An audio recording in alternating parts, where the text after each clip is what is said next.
सुप्रभात, good morning. सीधा सौदा के आज के इस मंगलवार के एडिशन में आप सबका स्वागत है। थोड़ा टफ होता चले जा रहा है मूड, माहौल, पर ठीक है। कल अपन ने सब सुबह ज्यादातर हरे हरे लिए थे, शाम को निकल आए हरे हरे यार, तो ठीक है। मतलब इंडिविजुअल स्टॉक्स पे फोकस करिए आप। जब बाजार 200 पॉइंट गिरता है, 250 पॉइंट, तो भी हरे वाले स्टॉक जो सुबह मेंशन हुए थे हरे ही नजर आए। सब चंगा सी, लेकिन हाँ पेन है। ये pen third day straight running continue करेगा, ऐसा गिफ्ट निफ्टी इंडिकेट कर रहा है, और बड़ा है। 2 दिन से पिछले 1% तो झटक ही रहे थे, आज भी उसी की तरफ बढ़ते चले जा रहे हैं। अब ये ग्लोबल समीकरण बिगड़ रहे हैं। It's not only about geopolitical, बाकी लगता है तड़के और ऐड हो रहे हैं और बहाना बनता चले जा रहा है। जो रिचली वैल्यूड दुनिया भर के बाजार हैं वो थोड़े से बहाने के तौर पे अब करेक्ट कर रहे हैं। ये यूएस में हो रहा है क्योंकि डाउ छठे स्ट्रेट दिन दबाव में चला गया कल फिर, और हमारे यहाँ भी दिख रहा है। खैर अपन समझते हैं मूड मॉल कैसा है। लाइए पिच, लाइए ग्राउंड, लाइए स्टेडियम, लखाइए क्राउड। ये है चीटिंग, ऐसा नहीं है। सिर्फ नीला नीला नहीं बैठे रहते, नीले के साथ पीला भी होते हैं जब धोनी उतरता है तो ग्राउंड में। बहुत लोग पीले जर्सी पहने हुए थे, पीले जर्सी जल में था लगे वैसे अपना खचाखच। ये देखिए भाई साहब, फिर एकदम कल पिच लेकर आए। हाँ पिच तो सही दिखाई डायरेक्टर, कल भी पिच बड़ी मुश्किल हुई खेलने में, आज भी वैसे ही चैलेंजिंग पिच बन रही है क्योंकि यूएस कल के ट्रेडिंग सेशन में 2/3 से 1.25% गिर गया। क्या हो गया भाई साहब? और क्या उंगली डाली तो बाहर आई, हाथ पूरा चला, ऐसा था हाथ चला गया पूरा। अरे चला गया था, उंगली के लिए उन्होंने प्रेशर डाला, पूरा हाथ ही चला गया अंदर तालाब है पानी का। बहुत कमजोर पिच है यार। देखो हमें तो अच्छा ये लग रहा है कि हम लोगों ने पिछले दिनों चर्चा की थी कि किसी एक को झुकना पड़ेगा। हाँ। अभी इक्विटी झुक रही है, लॉजिकली तो झुकना पड़ेगा आपको। तो महंगाई का जो अलग अलग अवयव कारण होते हैं उसके, उनमें से एक है कि महंगाई बढ़ रही है। अभी कल जैसे बहुत एक फैक्टर को साबित करने के लिए हम लोग बहुत सारे लॉजिक देते हैं कि food inflation, core, non core, housing का, ट्रांसपोर्ट का, पेट्रोल डीजल का। अभी एक नया लेटेस्ट आया रिटेल सेल्स का, यूएस का डेटा बढ़ के आया है, बहुत स्ट्रॉन्ग डेटा है। इसका मतलब क्या हुआ कि लोग खर्चा कर रहे हैं, इकॉनमी में तेज़ी है, नौकरी है, पैसा है, सब कुछ है, तो कोई दिक्कत नहीं। तो महंगाई बढ़ेगी बढ़ेगी। तो जब महंगाई बढ़ेगी तो ब्याज दर नहीं कटेंगी, ब्याज दर नहीं कटेंगी तो बॉन्ड यील्ड उछल गई कल। अब बॉन्ड यील्ड उछलने का मतलब ये है कि फिर लोगों को थोड़ा चिंता होने लगी, क्योंकि ये डिस्कशन अब बहुत ज़्यादा हो रहा है यूएस वगैरह में। तो कल का रीज़न यही था गिरने का वहाँ पे। वो जैसे ही नंबर आया रिटेल सेल्स का, उसके बाद मार्केट टूट गया एकदम से और 2% गिरा कल S&P। लो अगर आप उसके हाईज से देखेंगे तो क्लोजिंग बेसिस पे लो पे आप देखिए 2% गिर गया है। तो एक रीज़न ये था। बाकी वो जो खाड़ी में झगड़ा चल रहा है उसने कल रोल प्ले नहीं किया, लेकिन वो एक वाइल्ड कार्ड, अचानक कुछ हो गया वहाँ तो और बुरी खबर होगी। तो ये रीज़न थे, मुझे लगता है इसीलिए कल मार्केट तेज़ी से गिरा है। और मैंने चार्ट पे एक दिन एक शो कर रहे थे हम लोग, तो उन्होंने एक बात की जो बड़ी इंटरेस्टिंग लगी मुझे। उन्होंने कहा कि इक्विटी पहले पीक आउट होता है, फिर कमोडिटी पीक आउट होता है। तो अगर ये मेटल्स की जो रैली चल रही है, जिस दिन ये पिक आउट होगा ना, उससे बहुत पहले मार्केट पिक आउट हो जाएगा। तो आज मार्केट हमको लगता है यही संकेत दे रहा है कि किसी एक ने कैपिचुलेट किया है, गिर गया है वो। तो हमें इंतजार करना पड़ेगा कि भाई कब ये महंगाई का भूत सेटल होता है। तो इसलिए पिच ग्रीन रखना बेटर है। हालांकि कल हमारे मार्केट ने काफ़ी कुछ हमको लगता है डिस्काउंट कर लिया, लेकिन फिर भी अनुमान लगाना मुश्किल है कि आज क्या होगा। तो पिच ग्रीन है, पिच तो लगभग ग्रीन है। और ग्रीन को आप गलत इंटरप्रेट मत करिएगा।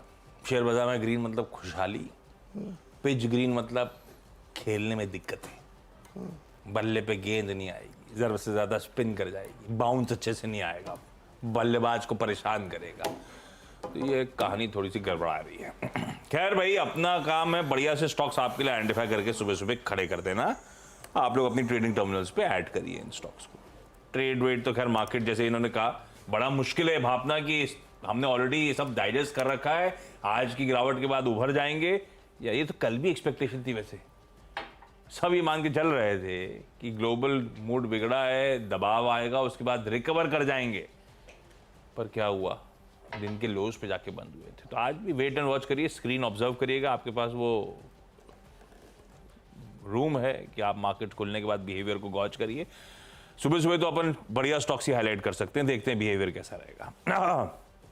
पहले एक हैप्पी शुरुआत करता हूं, नाम में ही हैप्पी है, अच्छा नाम वैसे, हैप्पी फोर्जिंग। हैप्पी फोर्जिंग के साथ शुरुआत कर रहा हूं। हैप्पी फोर्जिंग ने कल कहा, फोर्जिंग्स ने कल कहा कि एक लीडिंग ग्लोबल टीयर 1 मैन्युफैक्चरर है ऑटोमोबाइल ड्राइवलाइन कंपोनेंट्स और सिस्टम्स का। फिर नीचे अभी नाम तो बताते नहीं है लोग किसके साथ करार हुआ है, पर ब्रैकेट में उन्होंने आगे मेंशन करा है कोई इंटरनेशनल एंटिटी है जिसके साथ करार हुआ। बेसिकली उन्होंने ऑर्डर बैक करा है। तो ब्रेक फ्लैंज पीवी के लिए और यूवीज और पिकअप ट्रक्स के लिए सप्लाई करते हुए नजर आएंगे। जिस पीरियड के लिए ऑर्डर है वो कह रहे हैं 500 करोड़ रुपए के आसपास शायद हमारा माल बिकेगा इतनी क्वांटिटी का, और पर एनम रन रेट होगा 60-70 करोड़ रुपए के आसपास। तो ये नया ऑर्डर जो एक टीयर 1 से जीता है, ग्लोबल टीयर 1 प्लेयर से, उससे 60-70 करोड़ रुपए एनुअल रन रेट से अगले आने वाले सालों तक इससे ऑर्डर्स मिलते रहेंगे। बढ़िया खबर है यार, ग्रीन रख दिया हैप्पी फोर्जिंग्स को मैंने। गुजरात गैस ने इससे पहले ओएमसीज के साथ लगातार अनाउंसमेंट्स करते रहा है। कल आया इंडियन ऑयल कॉर्पोरेशन यानी कि आईओसी के साथ एक एमओयू करा है। बेसिकली एनर्जी सॉल्यूशंस कंज्यूमर्स के लिए उसकी स्कोप, उसकी एक्सेसिबिलिटी बढ़ाने के लिए चाइना का जीडीपी आंकड़ा आ गया है। 4.8% का अनुमान था, 5.3% पे Q1 का जीडीपी नंबर आता हुआ। हो गया कांड, चाइना इज रॉकिंग, कांड हो गया। मेरा मन कर रहा था वैसे आज, आप बोलो तो अपन क्या, अभी कुछ पता तो है नहीं लोगों को मैंने आगे कौन से स्टॉक रखे हैं, चेंज कर दे। हिंडाल्को ले लूं तो हिंडाल्को इसीलिए मैं भी कह रहा हूं, मेटल की थी। आप अपन चर्चा कर रहे थे कल कि ये सब भागेंगे रशिया वाले मामले में। कल अपन 3:30 बजे कॉपर का भाव छोड़ के गए थे 4.28 पे इंटरनेशनल मार्केट्स में। आज सुबह 4.36 पे आके खड़ा हो गया। इस तरह से कॉपर ओवरनाइट जंप कर रहा है।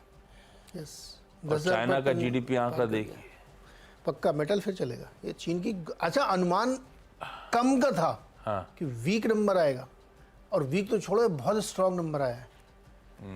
इतनी चर्चा कर ली तो हिंडाल्को ग्रीन कर दिया। ये वाला स्टॉक अभी कंटिन्यू करता हूं मैं, Gujarat gas stock director, Hindalco fire करिए, नीचे एक एडजस्टमेंट दे देंगे। हिंडाल्को ग्रीन ही रखते हैं। कल ही कमजोर बाजार में डटा खड़ा हुआ था। रशिया की गाज जो गिरी थी, रशिया पर जो गाज गिरी थी यूएस और यूके की, उनका माल बिकने नहीं आ सकता, वो सब दिखा रहा था कि तेजी, कल तेजी आ चुकी है। लेकिन अब जिस तरह की जीडीपी के आंकड़े ओवरनाइट जिस तरह से कॉपर और स्वेल कर रहा है, मैं कॉपर नोट डाउन करता हूं। डॉक्टर कॉपर है असल में, तो नोट डाउन कर लेता हूं। बाकी कमोडिटी नोट डाउन नहीं करता। आई एम श्योर बाकियों में भी ओवरनाइट, फिर इसका मतलब इस तरह का उछाल नहीं, एल्युमिनियम में बहुत तेजी है। लो भाई साहब, तो हिंडाल्को तो कॉम्बो है दोनों का कॉम्बो है, एल्युमिनियम कॉपर का। बढ़िया। चलो फिर ये रख दिया भाई, दूसरे नंबर पे इसको खड़ा कर दिया। ये अपन बहुत चले हुए मेटल स्टॉक्स हैं, कभी ना कभी प्रॉफिट टेकिंग बनती है, प्रीवियस हाइज के आसपास आके खड़ा हो गया है, पर ग्रीन रखते हैं आज इन न्यूज पैक्स के बीच में। लौटता हूं गुजरात गैस पे, सॉरी थर्ड स्टॉक जो हो गया अब। तो आईओसी के साथ इन्होंने करार करा है। स्कोप जो बढ़ रहा है उसमें आईओसी गुजरात गैस के आउटलेट्स पे लिक्विड फ्यूल्स प्रोवाइड करेगी।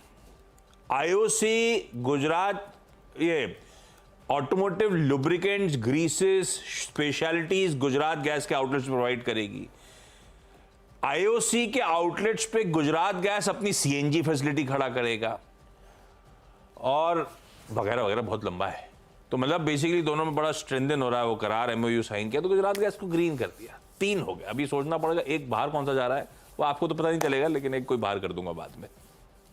अच्छा, अभी हैप्पी फोर्जिंग मुझे एक बात कहना है, लोग क्लाइंट का नाम नहीं बताते, ये क्यों नहीं बताते? एक बार मैंने उनसे पूछा, एक ASK ऑटोमोटिव लिस्टिंग के लिए आई थी, तो उन्होंने कहा मेरे बहुत बड़े बड़े क्लाइंट हैं, ईवी में भी एक बहुत बड़ा क्लाइंट। वो यहीं पे जो बात हो रही थी, उन्होंने नाम नहीं बताऊंगा। ऐसा क्यों सीक्रेट रखते? मतलब कोई दूसरा छीन लेगा उनसे क्या? नहीं, तो हो सकता है जो ऑर्डर देता हो वो उसके डिस्क्लोजर नॉर्म्स हो गए। आप जैसे फला कंपनी को टेस्ला उसका ग्राहक है, टेस्ला ने मना करा कि आप डिस्क्लोज नहीं करोगे, कि मैं पता चल जाता लोगों की टेस्ला को माल सप्लाई करता है बातचीत में, लेकिन वो कभी अपने ऑफिशियल रिलीज में टेस्ला नहीं लिखते। क्यों ऐसा? हो सकता है, क्या पता नॉन डिस्क्लोजर हो, आप नहीं बताओगे। सीक्रेसी का क्लॉज। सामने मेरे कमेंट पता चल जाएगा, अरे ये इससे लेता अपन भी इससे ले लेते हैं पुर्जे, क्या पता। जो भी है, 3 हो गए। हाँ, बिजनेस की छोटी छोटी चीज़ें आप लोग ध्यान रखिए। अच्छा, पहला स्टॉक है सिप्ला का। अभी हर्षदा ने बहुत डिटेल में बताया कि उन्होंने एक कंपनी खरीदी है आइविया ब्यूटी, तो उसमें तरह तरह के बहुत सारे OTC प्रोडक्ट बेचेंगे। अच्छी खबर है इनके लिए, तो ग्रीन में रख लीजिए सिप्ला। इंटरेस्टिंग ये है कि 250 करोड़ की डील है, उसमें 130 करोड़ ऑन क्लोजिंग बेसिस देंगे, वो भी प्रॉफिट बनाएगी, तो ये अच्छी है। दूसरा भी जो गुजरात गैस का इतना लंबा चौड़ा ज्ञान दिया है, IOC उसका मैंने पूरा दिया भी नहीं, लंबा चौड़ा उनकी रिलीज थी। IOC उसका ऑपरेटर है। लेकिन उससे बढ़िया चीज़ मुझे ये लग रही है कि कल जो गाज गिरने वाली थी वो नहीं गिरी, कि कोई विंडफॉल टैक्स नहीं लगाया इस पर। तो IOC को मैं इसलिए ग्रीन में रख रहा हूँ कि बिजनेस का फ़ायदा तो है ही है, और नो डाउट कि क्रूड $90 पे इनको दिक्कत हो रही है। भी पेट्रोल में भी हमारे ख्याल में अंडर रिकवरी हो गई होगी, 98-94 तो हो ही गई होगी, फिर भी सस्टेन कर रहा है इसलिए क्योंकि कोई और प्रेशर इसके ऊपर अभी फ़िलहाल नहीं दिया जा रहा है, तो IOC को भी ग्रीन में लेके चलें।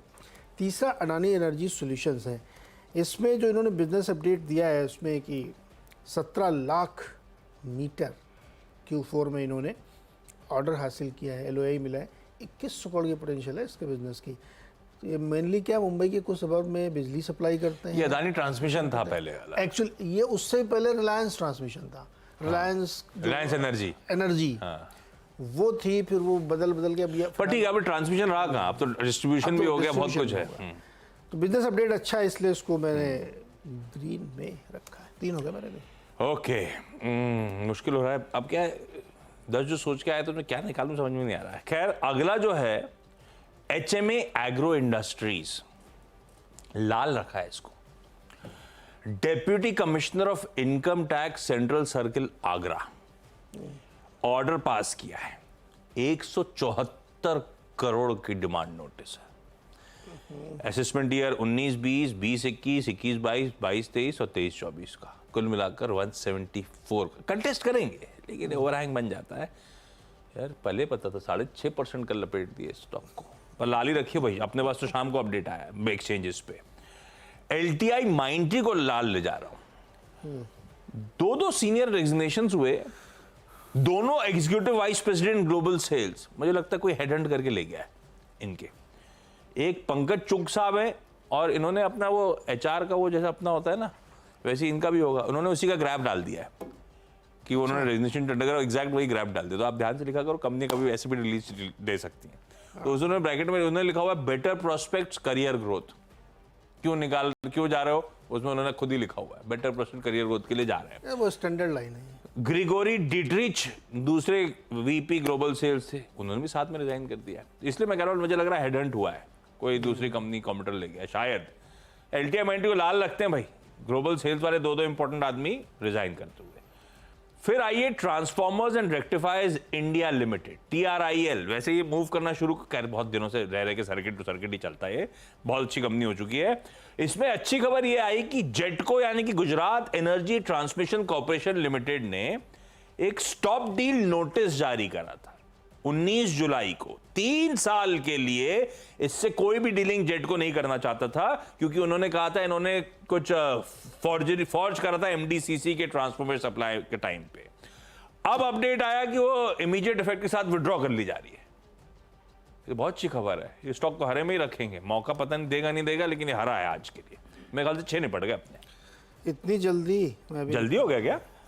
नहीं, इंटरग्लोब एविएशन। अरे नहीं, 6 नहीं हुए, डायरेक्ट हो गया 6। एक डाल को भी बीच में डाला आपने, तो फिर कैसे एडजस्टमेंट होगा? ओके, 6 कम हो पड़ गए गए। क्या? नहीं, ज्यादा पड़ रहा है, बहुत ज्यादा हो रहे हैं, खबरें कम नहीं दिखा। ओके, इंटरग्लोब एविएशन मार्च का डेटा आया, बहुत मामूली सा इनका मार्केट शेयर बढ़ा है, 60.1 से 60.5, बहुत थोड़ा सा मंथ ऑन बढ़ा है। लेकिन मैं इसको पॉजिटिव मान के चल रहा हूँ, क्योंकि एविएशन में आप मतलब बहुत अच्छी ग्रोथ है, तमाम इसमें टेलविंड्स हैं, तो उसकी वजह से मैं इसको ग्रीन में रख के चल रहा हूँ। और वैसे भी मतलब दूसरा बहुत बड़ा रीज़न ये होता है कि बहुत स्ट्रॉन्ग खबर कहीं नहीं मिलती, तो आप इस तरह की खबरों को भी रिलाई करते हैं। 5 और 6 तो एक ही खबर पे, जो विंडफॉल टैक्स लगाया गया 6800 से बढ़ाकर कर दिया गया है 9600 रुपये पर टन, ONGC और OIL। मैं समझ में नहीं आता कि इन्हीं कंपनियों को क्यों इतना टारगेट कर रही सरकार? ओएनजीसी से इतना वसूली, मतलब अभी तो स्टॉक चलना शुरू हुआ था और फिर उस पर इस तरह लगा दिया, और अब की बार बहुत बड़ा लगाया, 7,000 से सीधे 9,500। तो इसका असर आपको रिजल्ट में देखने को डेफिनेटली मिलेगा। जितनी उम्मीद कर रहे थे आप, इतनी कमाई की होगी नहीं, क्योंकि हालांकि हर 15 दिन में लोग चेंज करते रहते हैं, लेकिन वो इम्पैक्ट पड़ जाता है 15 दिन में भी। तो ओएनजीसी और ओआईएल रेड में रखिए। कल जेफरीज की रिपोर्ट पे बहुत चल रहे थे, 5% ऊपर गए थे ओएनजीसी। आज देखते हैं क्या होता है। मेरे भी 6 हो गए। ब्रेक ले लें? ब्रेक ले लेते हैं। छोटा सा एक ब्रेक, और ब्रेक के बाद 4 स्टॉक्स एक बार फिर से। और जो अगला स्टॉक है वो है स्पार्क, सन फार्मा एडवांस रिसर्च। इसमें पिछले कई दिनों से एक्चुअली ये खबर चल रही थी कि एक इनका जो रिसर्च चल रहा था पार्किंसंस और ल्यूकेमिया के लिए, वो सक्सेसफुल नहीं हुआ, टल गया वो, और स्टडी को इन्होंने फेल होने के बाद बंद करनी पड़ी इनको। तो एक्चुअली 3-4 दिन से चला। कल इन्होंने कॉन कॉल की, अपने इन्वेस्टर्स के साथ बातचीत की, तो उसमें एक्सेप्ट कर लिया कि नहीं हो पा रहा है, उसको बंद करना पड़ा है। और अब वो कॉस्ट कटिंग करेंगे, क्योंकि पैसे बहुत लगते हैं इस तरह रिसर्च में। फर्दर इसके लिए कॉस्ट कटिंग करेंगे, रिस्ट्रक्चरिंग करेंगे। दूसरा जो ल्यूकेमिया वाला चल रहा है ना, उसको वो किसी और को भी लाइसेंस दे सकते हैं। ऐसे बहुत सारे उपाय करेंगे फंड के लिए। हालांकि इक्विटी डायल्यूशन का भी कोई इरादा नहीं है। ये स्टॉक लगातार प्रेशर में है। देखिए, इस तरह कंपनी के साथ यही दिक्कत होती है, अगर एक मॉलिक्यूल की सक्सेस नहीं हुई, या वो टल गया या फेल हो गया, तो बहुत बुरे दिन आ जाते हैं। तो स्टॉक कंटिन्यूसली प्रेशर में है। अभी कितने दिन रहेगा कहना मुश्किल, लेकिन कल की कॉन कॉल भरोसा दिलाने लायक नहीं थी, वो एक्सेप्टेंस की थी। और ये अच्छी बात है कि हम कंपनी ने एक्सेप्ट कर लिया कि थोड़ी प्रॉब्लम है, और कितने दिन में सॉल्व होगी कहना मुश्किल। तो इसलिए स्पार्क को रेड में रख के चलिए।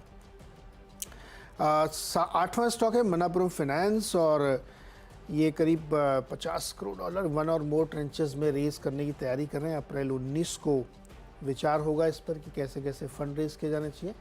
हालांकि गोल्ड लोन वाली कंपनी है, क्यों चाहिए इनको फंड? आजकल तो वैसे भी नहीं लोग लेने आ रहे होंगे, गोल्ड के वैल्यूएशन बढ़ गए हैं, तो और चाहिए loan.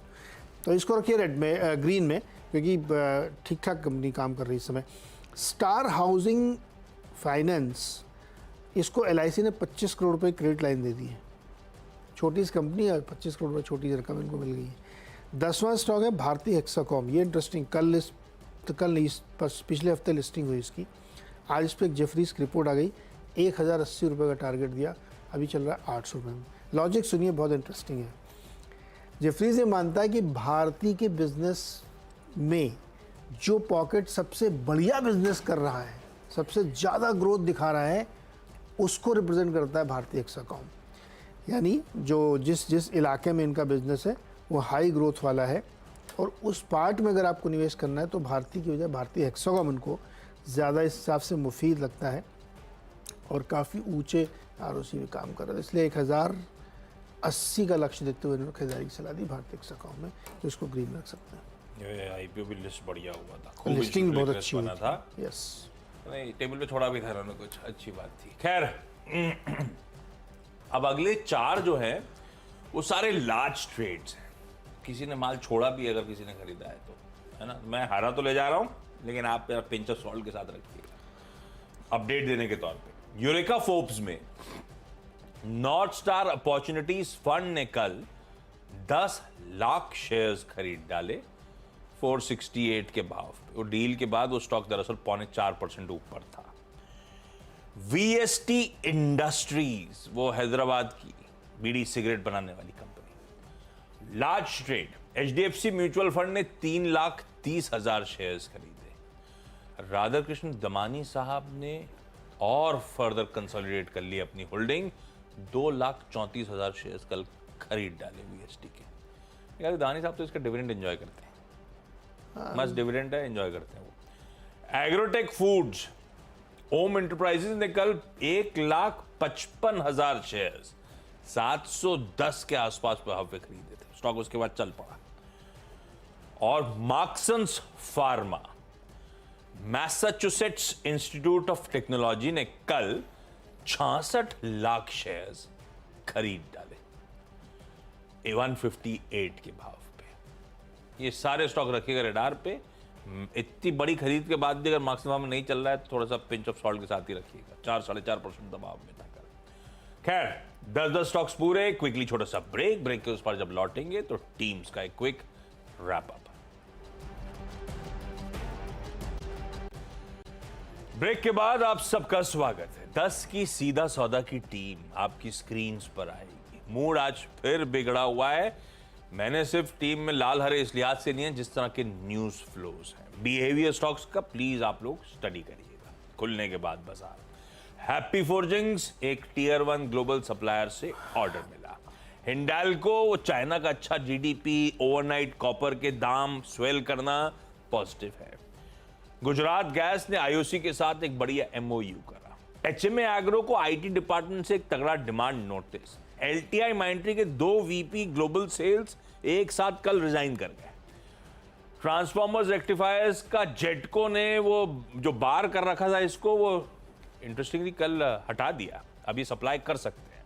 Eureka Forbes, VST industries, agrotech foods और मार्क्सन्स फार्मा सब में कल लार्ज ट्रेड्स हुए थे। जो लोग चेक इन करे उस लिहाज से हरा रखा है, पर ध्यान रखिए चेक इन किसी ने करा है तो किसी ने माल छोड़ा भी होगा, पर अपडेट जो थे उस लिहाज से ग्रीन रख के चल रहा हूं।